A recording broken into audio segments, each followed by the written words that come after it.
தாவேக தலைவர் விஜய் ஆட்சி அமைக்க அனைத்து கட்சிகளும் நிபந்தனையின்றி ஆதரவு அளிக்க வேண்டும் என தமிழக பாஜக அழைப்பு விடுத்துள்ளது. இதுகுறித்து பாஜகவின் செய்தி தொடர்பாளர் ANS பிரசாந்த் வெளியிட்டுள்ள அறிக்கையில், தமிழக மக்களின் மாபெரும் ஆதரவுடன் வரலாற்று சிறப்புமிக்க வெற்றி பெற்றுள்ள தமிழக வெற்றிக் கழகம் தலைவர் விஜய் ஆட்சி அமைக்க அனைத்து கட்சிகளும் ஆதரவு அளிக்க வேண்டும். எந்தவித அரசியல் பின்னணியும் இல்லாமல் மக்கள் சேவையில் தன்னை ஈடுபடுத்திக் கொண்டு வெற்றி பெற்றுள்ள நடிகர் விஜய் அரசியல்வாதியாக ஒரு சிறந்த நிர்வாகியாக செயல்பட குறைந்தபட்சம் 6 மாத கால அவகாசத்தை தமிழக அரசியல் கட்சிகள் வழங்க வேண்டும்.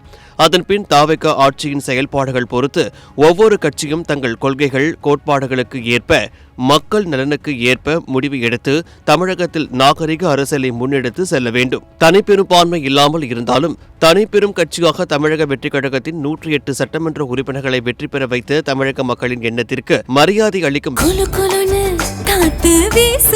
உங்கள் சத்யாவில் குளு குளு ஏசி ஆஃபர் வகையில் தமிழக மக்கள் அளித்த தீர்ப்புக்கு தலை வணங்கும் வகையில் அனைத்து அரசியல் கட்சிகளும் MLA-க்களை விலை பேசும் அரசியல் குதிரை பேரத்திற்கு தமிழக அரசியலில் முற்றுப்புள்ளி வைக்க வேண்டும். திமுகவை வீழ்த்தக்கூடிய சக்தி அதிமுக பாஜகவின் தேசிய ஜனநாயக கூட்டணி தான் என்று மக்கள் முடிவு எடுத்த நிலையில் முக்கியமான சூழ்நிலையில் தமிழக வெற்றிக் கழகத்தை நடிகர் விஜய் துவக்கினார்.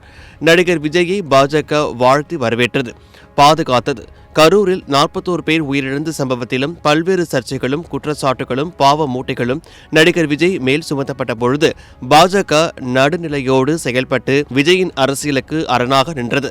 நீதிமன்ற தீர்ப்பின்படி CBI விசாரணை நடுநிலையோடு நடைபெறுகிறது. இந்த மகத்தான சூழ்நிலையை உருவாக்கிய தமிழக வெற்றிக் கழக தலைவர் விஜய் தமிழகத்தின் ஜனநாயக தூணாக வருங்காலத்தில் போற்றப்படும் வகையில் ஒரு நேர்மறை அரசியலுக்கு வித்திட்டு உள்ளார். எனவே தமிழக மக்களின் தீர்ப்பை ஏற்று முதல் கட்டமாக ஒரு 6 மாத காலத்திற்கு தமிழக வெற்றிக் கழகத்தின் தலைவர் விஜய் ஆட்சி அமைக்க அனைத்து கட்சிகளும் எந்தவித அழுத்தமும் நிபந்தனையும் இன்றி ஆதரவளிக்க வேண்டும் என்று தெரிவித்துள்ளார்.